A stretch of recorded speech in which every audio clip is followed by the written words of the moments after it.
마태복음 5장은 예수님께서 산에 올라가 앉으시고 제자들이 그에게 나오고 예수님께서 그들에게 말씀하여 가르치시기 시작했다. 그래서 마태복음 5장부터 시작하는 말씀을 우리는 산상수훈 그렇게 이야기합니다. 마태복음 5장에서부터 7장까지 산상수훈의 말씀들이 쭉 나오는데 산상수훈의 말씀들의 중요한 핵심 중에 하나는 기준점입니다. 산상수훈의 핵심의 기준점이라고 하는 것은 이스라엘 백성들의 삶의 기본적인 핵심이 율법이라는 거였죠.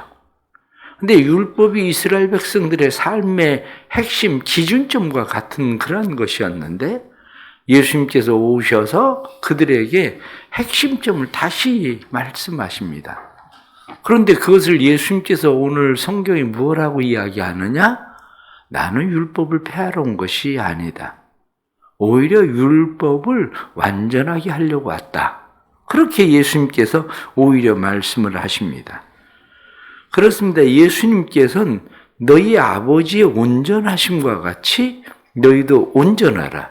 이렇게 온전함, 율법의 완성, 그것이 어디에 있느냐? 너희가 늘 반드시 가고 있다고 생각을 하고 있는데 기준점이 틀어졌다는 거야. 밭을 가는 사람이 어떻습니까? 밭을 가는 사람이 앞에 목표점을 딱 정하고 그리로 반드시 간다고 해도 때론 삐뚤삐뚤 가게 돼요.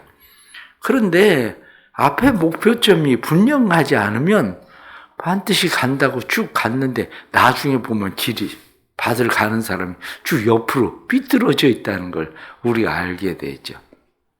마찬가지로 율법을 지키고 살아간다고 이야기하던 이스라엘 백성들을 예수님께서 보니까 그들이 하나님의 온전하심, 율법이라고 하는 것을 하나님께서 왜 세우셨는지, 그들에게 왜 주셨는지에 대한 그 기준점이 흐트러져 버린 거야. 다시 말하면 기준점이 하나님이신데 그 하나님의 기준점에서부터 그들은 서서히 빗나가기 시작한 거죠. 빗나가기 시작한 것이 결국엔 어디로 빗나가기 시작한 겁니까? 하나님의 기준점에서 빗나가기 시작하더니 결국엔 자기 중심으로 그 율법이 돌아가 버렸다는 거예요. 그러니 오늘 성경 본문에 나타난 여러 가지 말씀들 가운데에 사람들에게 복 있는 자다 이렇게 이야기하는 복의 기준점도 확실히 달라졌습니다. 복의 기준점도 달라진 것이 심령이 가난한 자는 복이 있다. 왜냐하면 천국이 저들의 것이다. 이렇게 오늘 성경에 나타난 말씀으로 시작해서 진짜 복이라는 게 뭐냐? 복이라고 하는 것은 이스라엘 백성들이 율법의 기준점에 의해서 땅을 차지하고 자녀들이 잘 되고 그것뿐만 아니라 자기의 삶의 영향력이 점점 커져가는 것을 그들은 복 이렇게 생각한 거죠. 그런데 오늘 성경에 나타난 말씀에 팔복이라고 하는 복에 대해서 가만히 말씀을 보십시오. 팔복의 복을 보면 복이 뭐냐? 이렇게 이야기할 때 복이라고 하는 것은 결국엔 하나님의 나라가 소유되는 것이 복이다. 하나님의 나라는 무엇입니까? 하나님의 나라는 하나님의 다스림과 하나님의 통치하심이 있을 때 진짜 복인 거다. 이렇게 말씀하고 있는 거거든요. 그 뒤에 나타난 말씀이 너희는 세상의 소금이다. 너희는 세상의 빛이다. 이렇게 이야기하는 것도 기준점이 어떻게 달라집니까? 기준점이 세상의 소금과 세상의 빛이 되는 것, 그것이 기준점이 내가 돼서 내가 얼마나 영향력을 선하게 많이 끼칠 수 있느냐. 이게 기준점으로 점점 바뀌기 시작하는 거죠. 그래서 어떻게 맛을 더 많이 낼 수 있을까? 어떻게 더 환하게 빛을 드러낼 수 있을까? 그건데 사실은 예수님께서 말씀하시는 기준점은 그것과 다릅니다. 세상의 소금이다. 이렇게 말씀하고 있는 것은 오히려 네가 맛을 내므로 네가 사라지는 거야. 네가 빛을 밝힘으로 너는 사라지는 거야. 우리가 가지고 있는 영향력이라고 하는 것이 내가 더 맛을 많이 내는 삶, 더 빛을 많이 드러내는 삶, 그것을 영향력처럼 생각하지만 복이라고 하는 게 뭐냐? 결국은 그것 때문에 다른 사람들의 맛을 내고 다른 사람들에게 밝음, 빛된 삶을 살아가게 하는 그것으로 너는 사라지는 거야. 이게 복이라고 성경은 오히려 말씀하고 있는 거죠. 뒤에 나타난 말씀들도 역시 마찬가지입니다. 예수님께서 말씀하시는 기준점이 어떻습니까? 누구든지 살인하지 말라고 이야기했지만 형제를 미워하면 이미 살인한 거다. 기준점이 완전 그 뒤로부터 확 달라집니다. 간음에 대한 기준점도 달라지고 맹세에 대한 기준점도 달라지고 이 모든 기준점들이 다 어떻게 달라집니까? 기준점은 어떻게 하면 내가 잘 되고 내가 편안하고 내가 행복하냐의 기준점이 아니라는 거야. 그것이 기준점이 아니라 기준점을 철저하게 누구를 잡고 있느냐면 하나님의 기준점이야. 그래서 맨 마지막에 너희 아버지의 온전하심과 같이 하나님의 온전하심과 같이 너희가 온전하게 되라. 이렇게 말씀하는 거죠.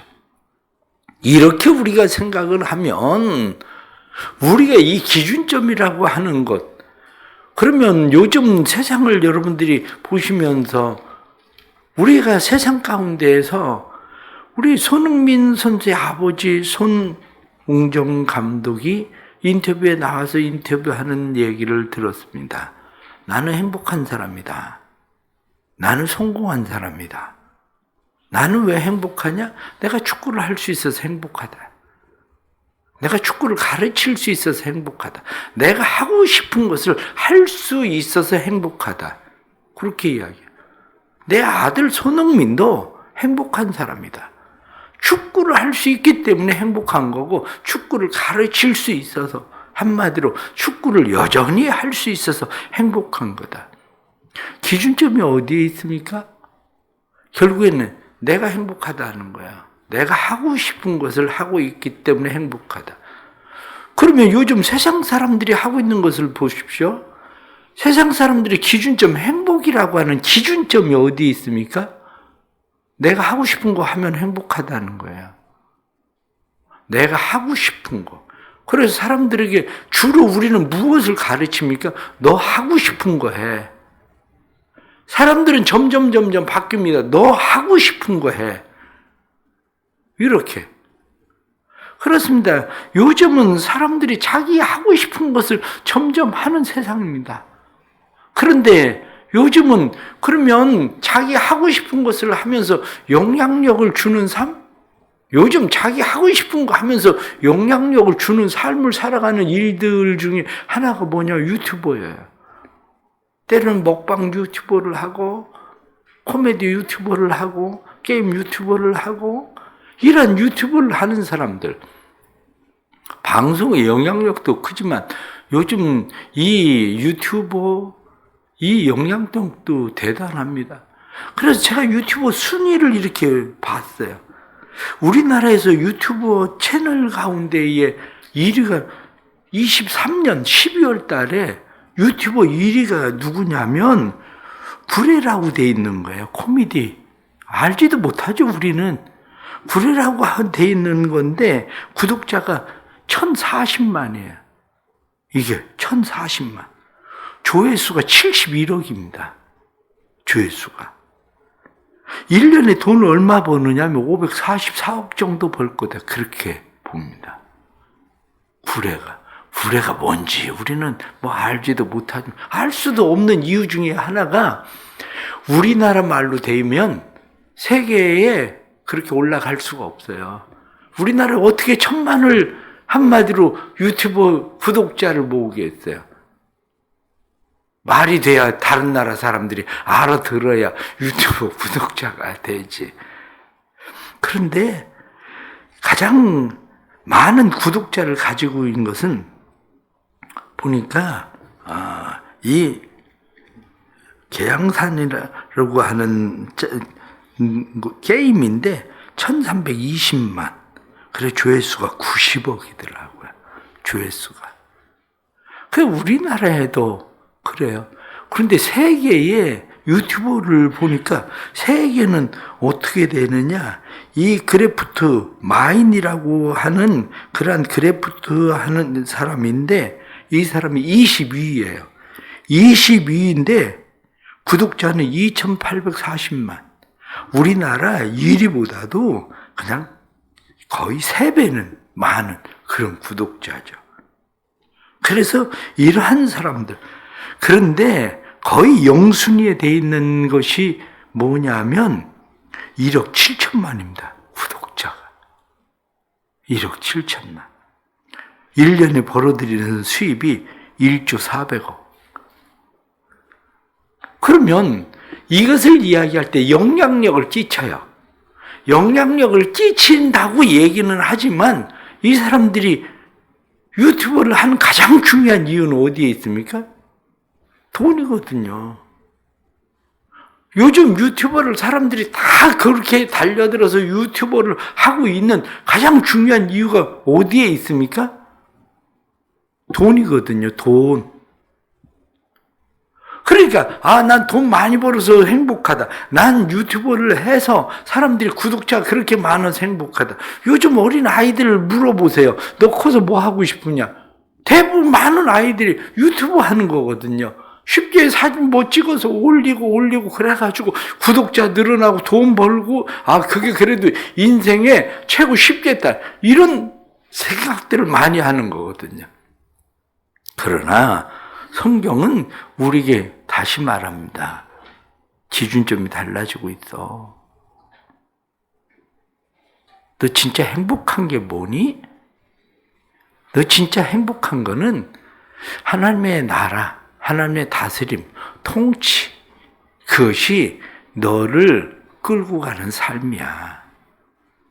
사실 그 얘기하고 있는 거거든요. 그런데 우리는 거기로부터 점점 멀어지기 시작하는 거죠. 내가 유튜버가 돼서 영향력을 주고, 내가 유튜버를 해서 먹방 잘하는 사람들 뭐 하나 딱 나오면 그 다음에 막 전국적으로 그냥 퍼져나가기 시작하고, 그게 정말 잘하는 일인가? 그건 아닌 거죠. 오늘 우리는 이 말씀들을 보면서 다시 생각해야 됩니다. 나를 주어서 진짜 다른 사람에게 맛을 낼 수 있는 건 뭔가? 나를 주어서 다른 사람들에게 선한 영향력을 끼칠 수 있는 것은 뭔가? 바로 이 문제겠죠. 그래서 성경은 그것을 우리에게 뭐라고 말씀을 하고 있느냐. 에베소 5장 9절 말씀을 보면 빛의 열매는 모든 착함과 의로움과 진실함에 있느니라. 그렇습니다. 빛의 열매. 세상은 참되지 않습니다. 세상은 의가 없습니다. 세상은 진실이 없습니다. 세상은 어둠에 있습니다.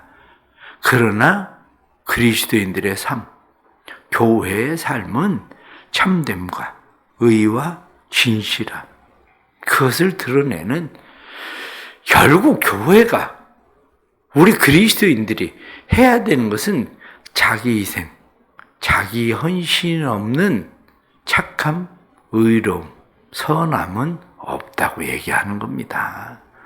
나를 위해서 하는 그런 모든 일들이 오히려 그것은 착함도 아니고 선함도 아니고 의로움도 아니고 그것은 자기를 향해서 가고 있는 삐뚤어진 죄일 뿐이다. 그렇게 말씀하고 있는 거죠. 결론적으로 말씀을 드리면 그렇습니다. 결론적으로 말씀을 드리면 나는 행복한가? 그게 중요한 건 아닙니다. 나는 행복한가가 중요한 것이 아니라 나는 복이 있다? 이게 중요한 것이 아니라 나는 하나님의 다스림과 통치함이 있는가? 오늘 하루를 살아가면서도 우리의 삶 속에 하나님과 다스림과 통치하심이 있어서 비록 사람들이 보기에는 불쌍해 보이는 것처럼 보여도 또한 내 인생에 나는 왜 이렇게 꼭 힘들게 살아야 되나 하는 생각이 들어도 그것이 하나님의 다스림과 통치와 하나님께서 우리에게 이루시고자 하시는 하나님의 온전하심이라면 그것을 행복으로 받아들일 수 있는 것이 우리에게 중요한 거죠. 오늘 하루도 하나님의 이 은혜가 우리의 삶을 이끌고 갈 수 있기를 간절히 바랍니다. 우리 다 함께 또 기도하시겠습니다. 하나님 아버지 감사합니다. 또 귀한 은혜 베푸셔서 오늘 하루의 삶을 시작하게 하시니 감사합니다. 오늘도 나를 통해 일하실 하나님의 계획을 알 수 있도록 도와주옵소서. 우리의 마음에 선한 일을 마음에 두고 행할 수 있도록 하나님의 통치가 우리를 이끌어 주옵소서. 바른 분별력과 지혜를 주셔서 세상 따라감이 아니라 하나님의 말씀을 따라가는 삶의 은혜를 베풀어 주옵소서. 지혜와 명철을 주시기를 원합니다. 분명한 지혜와 명철은 하나님을 경외함에 있음을 깨닫게 하시고 하나님을 경외함에 지혜와 명철로 하나님을 경외함으로 세상으로부터 인정받는 것이 아니라 하나님으로부터 인정받는 삶이 되도록 도와주옵소서. 불편한 사람들과의 관계가 오늘도 잘 회복되도록 도와주옵소서. 누구든지 재물을 드리려고 하다 다른 사람과 불평한 관계가 생각나거든 가서 화해하고 와라. 그리고 말씀하시던 것처럼 하나님 저희들에게 넉넉한 너그러운 마음을 주셔서 하나님께서 원하시는 일이니 저희가 불편한 관계 속에 있는 사람들과 바른 관계를 세울 수 있도록 도와주옵소서. 주님의 선한 도우심이 오늘도 우리를 인도해 주시고 한 주일의 삶을 주께서 인도해 주셔서 주의 능하신 손 안에 있도록 도와주옵소서. 연약한 성도들을 위하여 기도합니다. 육신의 질병으로 연약한 성도들, 경제적인 삶이 힘들고 어려워 연약한 성도들, 또한 가정에 근심과 걱정의 일들이 생겨 마음이 상하고 연약해진 성도들, 주께서 은혜를 베풀어 주셔서 회복의 귀한 은혜가 나타나도록 도와주옵소서.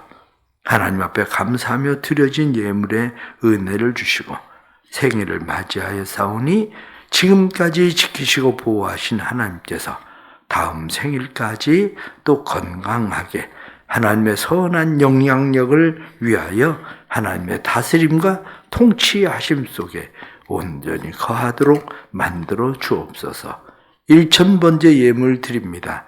믿음의 예물이 하나님의 의를 이루는 일이 되도록 하나님의 온전하심과 같이 온전함으로 나아가는 일이 되도록 축복해 주옵소서. 오늘 하루도 주님의 마음에 기쁨이 되도록 우리를 이끌어 주옵소서. 예수 그리스도의 이름 받들어 간절히 기도드리옵나이다. 아멘.